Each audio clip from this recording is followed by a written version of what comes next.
आनंद। आजकल आनंद को बड़ा सस्ता कर रखा है। हम कहीं भी जाते हैं, किसी मिठाई वाले की दुकान पर यदि पहुंच जाए, कोई मिठाई यदि हमने सेवन कर ली तो क्या कहते हैं? आनंद आ गया। स्वादिष्ट भोजन यदि जिह्वा को मिल जाए, स्वादिष्ट भोजन पाने के बाद में क्या कहते हैं? आनंद आ गया। कहीं बाहर यदि चले जाएं, किसी रेस्टोरेंट में जाकर भोजन करें तो क्या कहेंगे? आनंद आ गया। अरे महाराज, आनंद इतना सस्ता नहीं है। आनंद क्या है? आनंद है परमात्मा का नाम, आनंद घन, जो आनंद के सिंधु हैं। और एक और बात, इस दुनिया में, इस संसार में हर चीज का उल्टा है। जैसे कि धनवान का उल्टा निर्धन, आज का उल्टा कल, सुबह का उल्टा शाम। लेकिन क्या कोई बताएगा आनंद का कुछ उल्टा होता है? मैं मेरी तरफ से कुछ नहीं कहूंगी, आप ही बताएंगे क्या आनंद का कुछ उल्टा होता है? एक महापुरुष कहते हैं आनंद का उल्टा होता है निरानंद। तो महाराज, निरा तो आपने अपनी तरफ से लगा दिया, आनंद तो जैसा का तैसा ही है। आनंद का कभी कुछ उल्टा नहीं होता। तो जो आनंद घन है वही परमात्मा श्री कृष्ण है। सच्चिदानंद रूपाय विश्वोत्पत्त्यादि हेतुवे, जो इस विश्व की उत्पत्ति करता है, जो इस विश्व को बनाता है, वो जब मुस्कुराता है तो इस समस्त संसार का निर्माण हो जाता है। जब वो थोड़ा सा गंभीर होता है तो समस्त संसार का सृजन होने लगता है। संसार में ऐसा कोई नहीं है जो भूखा सोता हो। भगवान हर एक की व्यवस्था करके रखते हैं, चाहे वो कहीं से भी करे। भूखा किसी को सोने नहीं देता। जब उसने जन्म दिया है तो हमें अन्न भी देते हैं।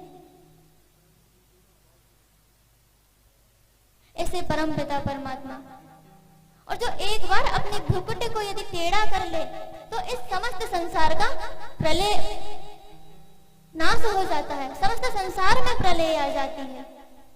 ऐसे परमपिता परमात्मा है। तापत्रय विनाशाय, जो तीनों प्रकार के तापों का नाश करते हैं। तीनों प्रकार के ताप कौन कौन से?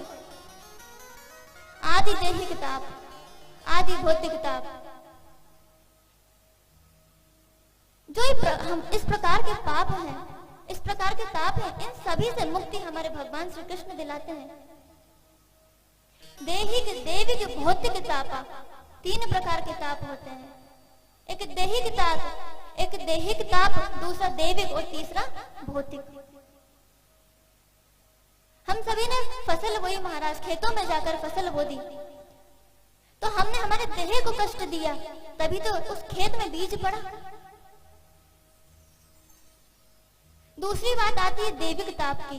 यदि परमात्मा की इच्छा हुई तो वर्षा अच्छी करेंगे तो हमारी फसल अच्छी होगी। यदि हमारे कर्म अच्छे होंगे तो भगवान इस ऋतु को उसके अनुसार करेंगे। तीसरी आती है भौतिक ताप। यदि हमने पाप कर्म किए हैं महाराज, तो ये जो हमारा देह है, ना जाने कौन कौन से जमाने की नई नई बीमारियां उत्पन्न हो जाती है। लेकिन जब राम जी का राज्य चल रहा था, राम जी के राज्य में इन तीनों प्रकार के तापों को किसी ने भी ग्रसित नहीं किया था। दैहिक, दैविक, भौतिक तापा, राम राज्य का हो नहीं व्यापा। श्री राघवेंद्र सरकार के राज्य में इन तापों का नामो निशान नहीं था। जिस प्रकार ये तीन प्रकार के ताप हैं, ऐसे तीन प्रकार की भक्ति भी होती है। मनसा वाचा कर्मणा, मन से भक्ति, वाणी से भक्ति और कर्म से भक्ति।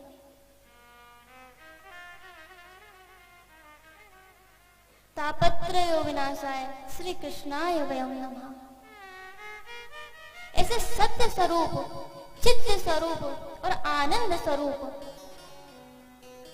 भगवान के चरणों में, इस व्यासपीठ से, आप सभी के हृदय से उन श्री कृष्ण को हम प्रणाम करते हैं। श्री कृष्णाय वयं नमः।